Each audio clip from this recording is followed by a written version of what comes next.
자, 황기식의 국제시장, 황기식 부산국제교류재단 사무총장 전화 연결합니다. 안녕하십니까? 안녕하십니까? 안녕하십니까? 예, 오늘은 좀 전화로 연결해서 좀 아쉬움이 있습니다만 그래도 바쁘신 와중이라서 오늘만 전화로 좀 연결하도록 하겠습니다. 뭐 기시다 일본 총리가 방한을 했고 또 여러 가지 일정, 뭐 핵심 의제 그리고 나왔던 얘기들, 먹었던 음식들 모든 게 좀 화제가 되고 있는데요. 좀 짚어주시죠. 그렇습니다. 어제 도착을 해서 1박 2일 일정입니다. 어제 도착해서 바로 국립현충원 참배를 했습니다. 네네. 이런 부분 같은 경우에도 뭔가 상당히 좀 의미 있는 제스처다라는 그런 평가들이 있고요. 네. 짧은 일정이니까 순서 하나하나가 의미가 있다고 이렇게 봐야 되겠죠. 예. 현충원 참배는 사실 십몇 년 만이거든요. 그다음에 오후에 바로 정상회담에 돌입했습니다. 정상회담이 끝나고 나서 공동기자회견에서 어떤 얘기를 하느냐가 이번 방문의 1박 2일 짧은 방문의 하이라이트였는데 네네. 기대를 많이 했습니다. 뭐 좀 아쉬운 부분도 있겠지만 일단 상당한 또 알맹이 있는 부분들도 있었습니다. 지금 관심을 많이 받은 것이 우리 부산 지역에서는 예. 원전 오염수 문제는 어떻게 언급을 할까라는 그렇죠. 것이 상당히 좀 관심이 있었잖아요. 네네. 이 부분에서 언급을 했습니다. 기시다 총리의 말이 한국인들이 원전 오염수에 대한 걱정을 이해하고 있다라는 얘기는 했거든요. 예. 이런 부분들은 우리가 좀 새겨들을 필요가 있었던 것 같은데, 그럼 거기에 대해서 어떤 그다음에 해결책은 있느냐 하는데 전문가 시찰단을 파견한다는 거에 합의했다는 얘기거든요. 네네. 이 부분은 지금 어제 저녁부터 오늘까지 전문가들의 의견을 살짝 엇갈리고 있습니다. 분명히 시찰단으로 했습니다. 네네. 검증단이라는 표현이 나왔으면 더 네네. 좋았을 텐데 저는 검증단을 기대했었거든요. 예. 근데 시찰단이면은 일본 측 언론에서는 우리 한국 측에서는 일정을 못 박지는 않았지만 일본 측 언론을 보면 지금 23일 정도라고 나오고 있거든요. 예. 그럼 23일에 전문가 시찰단이 가서 과연 어떤 역할, 정말 제대로 된 검증을 할 수 있는 건지, 그 부분에 대해서는 지금 어제 저녁부터 오늘까지 전문가들의 반응이 상당히 좀 엇갈리고 있습니다. 만약에 시찰단이 가서, 생각보다 일본의 설명을 많이 듣고, 안전한 부분이 많이 있네라는 평가를 내렸을 경우에는 이제 어떻게 되는 거냐. 어찌 보면 마지막 남은 수단까지 좀 없어지는 거 아니냐라는 그런 평이 있는데 이 부분은 좀 우리가 좀 짚고 넘어가야 될 것 같고요. 네네. 그리고 이번 회담 자체가 사실 지금 한 달 안에 다시 좀 또 만나는 거 있지 않습니까? 그렇죠. 지금 두 달의 시간을 본다면은 3번을 만나게 돼 있거든요. 네네. 3월 달에 일본에서 회담했고요. 그리고 이번 달 19일부터 히로시마에 G7 정상회의가 있거든요. 네네. 거기서 또 만나도록 되어 있으니 그럼 이거 어제하고 오늘하고 한국에서 정상회담을 했으니까 또 2개월 안에 3차례 만남을 하는 거거든요. 그럼 상당히 좀 빠른 속도로 한일 관계가 회복되고 있다라는 그런 평은 어느 정도 설득력이 있고 그렇다면은 왜 이렇게 짧은 시간 안에 세 번을 만나야 되는 거냐 하면은 사실 3월 달에 윤석열 대통령이 일본 방문했지 않습니까? 네네. 그럼 5월 19일에 히로시마 G7 정상회의 다시 윤석열 대통령이 일본 방문하거든요. 예. 그러면 이번에 기시다 총리가 1박 2일로 오지 않았다면은 윤석열 대통령이 일방적으로 2번 다 일본을 방문하게 되는 모양새가 되니까 1박 2일로 짧게나마 한국을 방문을 할 수밖에 없었다라는 그런 분석도 어느 정도 설득력이 있는 분석이고요. 예. 그다음에 이 공군막 구축을 협력하기로 했다라는 거는 어느 정도 예상했던 그런 회담의 결과이고 한일 간 항공 노선을 2배로 늘리게 했다. 이런 부분은 좀 의미가 있다라고 볼 수 있겠고 또 장학생 한일 간 장학금을 받고 공부하는 학생 숫자를 상당히 늘리기로 했다라는 것은 반가운 그런 합의 내용이고요. 그런데 조금 좀 더 디테일하게 좀 언급을 했으면 좋았겠다라고 들은 부분들이 지금 수출 절차 정상화 화이트리스트 같은 경우에 우리는 네네. 한국 측은 일방적으로 통보를 했지 않습니까? 네네. 일본에 대해서 일본은 거기에 대해서 남은 절차를 어떻게 좀 빨리 간소화시키느냐 그런 절차에 대해서 좀 얘기를 했으면 좋았겠다라는 그런 생각이 들었습니다. 그리고 지지율 같은 그런 경우에도 양보를 좀 받았다라고 생각하는 일본의 기시다 총리의 지지율은 52%까지 올라가고 있거든요. 예. 근데 양보를 했다라고 지금 평가를 받고 있는 윤석열 대통령의 지지율 제고 부분에 대해서는 좀 기대하는 부분들이 많이 있었는데 이번에 와서 기시다 총리가 어느 정도 그 부분에 대해서 좀 화답을 하느냐도 우리의 관심거리였는데 좀 기대에 못 미쳤다라는 그런 평이 좀 나오고 있고요. 또 외신들을 좀 나오고 있는 외신들의 보도를 분석해봐도 네네. 워싱턴 포스트가 정확하게 그 점을 짚었거든요. 네, 그래서 한국 국민들이 기시다 총리의 입을 많이 보고 있었는데 네네. 상당히 좀 이 평범한 얘기에 그치지 않았습니까? 그래서 좀 기대에 못 미치는 어떤 그런 발언들이었다. 물론 뭐 혹독한 환경에서 많은 분들이 고생했다는 것에 대해서 마음 아프게 생각한다라는 건데 이런 부분에 대해서는 좀 미흡하다고 볼 수 있고 블룸버그 통신은 좀 색다르게 이렇게 한국과 일본이 3개월 안에 2개월 안에 세 차례나 만나는 것은 예. 바이든 행정부의 어떤 승리라고 볼 수 있다. 이런 평을 했습니다. 그래서 뉴욕타임즈가 비교적 좀 정확하게 평가를 했는데 역사 문제를 언급하지 않고 경제 문제만 강조하는 것은 역사 문제를 너무 도외시하는 것이다. 한일 간의 역사 문제를. 한일 간의 역사 문제 해결은 배경음악 정도로 치부하면 안 된다. 이런 뉴욕타임즈의 보도가 상당히 좀 이렇게 눈여겨볼 만한 보도입니다. 예. 뭐 국민들의 여론을 보면 잘 알겠지요. 뭐 어떻게 된 건지. 그리고 또 아까 말씀하셨지만 일본 측 언론은 23일에 우리가 지금 간다고 돼 있는데 전문가들이 시찰단이 간다고 돼 있는데 어떤 분들로 전문가가 꾸려지는지도 잘 살펴봐야 될 것 같다는 생각이 듭니다. 다음은 또 기후 문제인데 이게 지금 아세안이 펄펄 끓고 있다. 베트남 북부가 44도 최고 기록을 경신했다고요?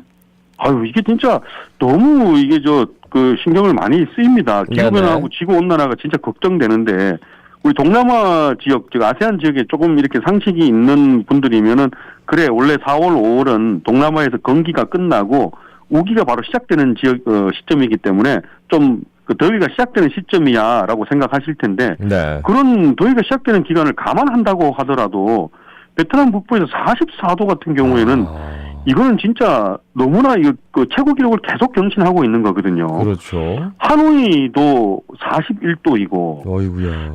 야, 이거 태국의 남부의 체감 온도는 54도까지 올라갔다라는 지금 보도가 있거든요. 어이구.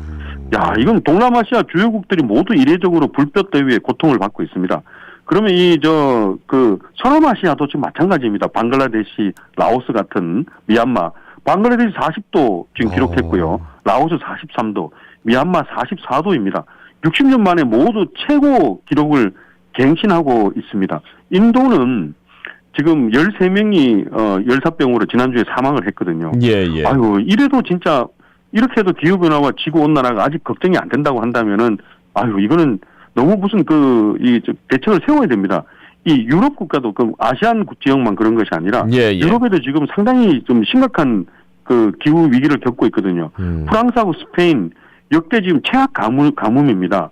그렇다면 이게 지금 남의 나라 일만 되는 것이 아닌 게 프랑스하고 스페인에서 역대 최악 가뭄이면은 와인 산지가 상당히 전부 지금 황폐화될 위기에 처해있다고 지난 주말에 계속 보도가 나오고 있거든요. 그 화면을 보더라도 와인 산지 그쪽에 농토 같은 것들이 전부 바닥이 쩍쩍 갈라지는 그런 모습들이 계속 나오고 있거든요.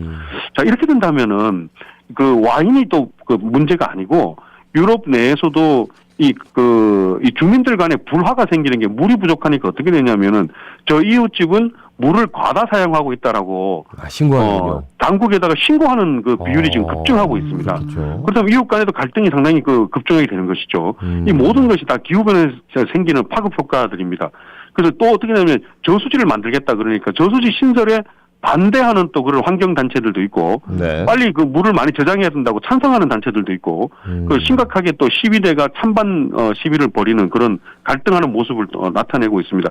우리가 부산 엑스포가 2030 부산 엑스포의 핵심 주제로서 기후변화에 대응하는 엑스포가 되겠다라는 주제를 내세웠는데, 정말 대단히 적실한 그런 주제를 내세웠다고 생각합니다. 뭐 더 이상, 얘기를 아무리 강조해도 끝이 없는 것 같은데, 왜 그렇게 안 움직이는지 선진국들은. 다음 소식은 콩고 민주공화국은 또 폭우가 내려가지고 사망자가 200명을 넘었는데요. 오늘이 국가 애도의 날이라고요. 그렇습니다. 방금 우리 아세안 지역을 말씀드렸는데 유럽 지역하고 아프리카에도 지금 아프리카는 거꾸로 지금 또 폭우가 내려가지고 특히 동부 아프리카, 동쪽에 있는 아프리카 국가들이 폭우 따라서 홍수하고 산사태 피해가 심각합니다. 그중에 콩고 민주공화국, 우리 줄여서 민주콩고라고 하는데 민주콩고가 상당히 치명타를 입었습니다. 실종자가 100명 넘게 남아 있으니까 지금까지 그 사망자는 200명이라고 나와 있고 예. 실종자가 100명 넘으니까 그 실종자가 상당히 지금 사망자로 연결될 가능성이 있기 때문에 더 늘어날 수 있습니다. 그 펠릭스 치세케디 대통령이 상당히 슬픈 얼굴로 국가 애도의 날을 선포했습니다. 그게 오늘입니다. 예, 그 콩고 민주공화국뿐만 아니라 그 옆에 있는 동부아프리카 지금 르완다 최근에 많이 언급되고 있는 르완다도 130명이 홍수로 사망했습니다. 아이고. 우간다 지역도 마찬가지고요. 집중호우로 인명피해가 대규모로 발생하고 있습니다. 아세안은 불볕더위고 유럽은 지금 가뭄이고 아프리카 국가는 홍수로 산사태가 일어나고 이거 정말 신경을 써야겠습니다. 한국도 그 정도까지는 아니지만 지난 연휴 기간 동안에 계속 집중호우가 내렸지 않습니까? 예. 우리 부산을 포함한 남부지방에도 최대 1000mm 넘게 폭우가 내렸거든요. 근데 그 기물 파손이나 정전 정도는 있었지만 인명피해는 전혀 없다라는 보도가 있었습니다. 이런 걸 비교해 봤을 때 홍수 대비 시설 같은 것을 잘 갖추는 인프라를 잘 갖추는 것이 얼마나 중요한지 이걸 한번 생각해 볼 수 있겠습니다. 예. 다음은 이제 주말에 미국에서 총기 난사 사망 사건이 계속 일어나가지고 책가방 착용 금지까지 등장을 했다고요? 미국은 참 이런 보도들을 계속 말씀드릴 때마다 참 제가 죄송하다는 생각이 드는데요. 지난 주말에 텍사스주 댈러스에서 일반 시민들이 그 쇼핑하는 그 아울렛 매장인데 거기서 특히 옷가게들이 많이 밀집해 있더라고요. 네네. 근데 거기서 쇼핑하는 그 옷가게 매장에서 총을 난사를 해가지고 쇼핑객이 9명이나 사망을 했습니다. 이게 중요 기관 시설도 아니고 그죠? 이 쇼핑장에서 그래서 그 범인은 그 자리에서 경찰한테 사살을 당했는데 오늘 아침 보도를 어제까지만 해도 범인에 대한 그 신호는 나오지 않았는데 아침에 속보를 보니까 33세의 보안회사 출신, 즉 총기 훈련을 잘 받은 보안회사 출신 33세 직장인이더라고요. 예. 평소에 극우 사상에 많이 사로잡혔다. 이런 보도가 나오고 있습니다. 어쨌거나 이게 참 너무나 슬픈 일이고 충격적이고 또 휴스턴의 고등학교 졸업 파티를 하는 16세 남학생이 또 동급 여학생 아버지하고 또 언쟁을 벌이다가 서로 또 총을 쏘다가 일단 16세 남학생이 사망했습니다. 동급 여학생 아버지가 쏜 총에 맞아 사망을 했고 아버지는 정당방위라고 주장하고 있는데 이것도 있을 수 없는 일이라고 보고요. 또 캘리포니아 조립대 인근의 아파트는 파티를 하다가 17세 여명이 또 여성이 또 총으로 맞아 사망한 일이 벌어졌습니다. 계속 이런 일이 벌어지니까 미시간주의 플린트스에는 학생들이 도저히 안 되겠다. 총을 가방에 숨겨가지고 자꾸 학교로 갖고 오니까 핸드백 정도 크기보다 큰 책가방은 절대로 갖고 오지 마라. 라는 이런 웃지 못할 그런 조치까지 내려졌습니다. 미국에는 이거 진짜 어떻게 해야 되는지 헌법을 고치지 않는 한은 이게 어떻게 총기를 금지할 수 있는 것이 방법이 없는지 모르겠어요. 헌법 고쳐도 총기 안 내놓을 것 같아요, 이 사람들은. 오늘이 어버이날인데 전 세계 어버이날 풍경 그리고 다음 주 스승의 날 풍경 이런 것들을 한번 짚어주신다고요. 좀 짧게 말씀 부탁드리겠습니다. 예, 그렇습니다. 근데 우리는 어버이날이지만 미국하고 영국하고 또 유럽 국가 대부분이 어머니 날하고 아버지 날로 나눠져 있습니다. 즉 이제 마더스데이하고 파더스데이 나눠져 있습니다. 미국은 6월에 아버지 날이 따로 있고 5월에 우리하고 마찬가지로 5월이 어머니 날입니다. 그래서 이 마더스데이는 상당히 미국하고 영국, 유럽 국가에서는 큰 명절입니다. 저도 유럽에 영국에 생활할 때 마더스데이를 되게 이렇게 큰 공휴일로 상당히 공휴일로 축하하고 지냈던 그런 기억이 있습니다. 근데 북한은 특이하게 11월 달이 어머니 날입니다. 그리고 스승의 날도 또 상당히 큰 명절입니다. 티처스 데이. 우리 한국은 세종대왕 탄신일인데 5월 15일. 미국도 5월이 티처스 데이이고 중국도 그렇고 베트남도 그렇고 유럽도 그렇고 이 티처스 데이도 마더스 데이 못지않게 상당히 큰 경축 그런 일로 이렇게 치르고 있습니다. 근데 이제 스승의 날 할 때는 뭔가 되게 웅장하고 고결한 느낌이 있는데 티처스 데이 그러니까 우리가 영어식 표현 이렇게 좋아하는데 요거는 스승의 날이 좀 훨씬 그렇네. 훨씬 더 와닿는 어감이 훨씬 더 무게감이 있다. 그런 생각이 드네요. 미국도 5월 첫 번째 화요일이 티처스 데이고 중국이 9월 10일이 그 스승의 날, 베트남이 11월 예, 20일. 교사절입니다. 교사절. 교사절도 아, 그러네. 우리가 제일 낫네, 우리가 제일 스승의 낫네. 스승의 날. 예. 오늘 말씀 여기까지 듣습니다. 고맙습니다. 고맙습니다. 네, 고맙습니다. 예, 지금까지 황기식 부산국제교류재단 사무총장이었습니다.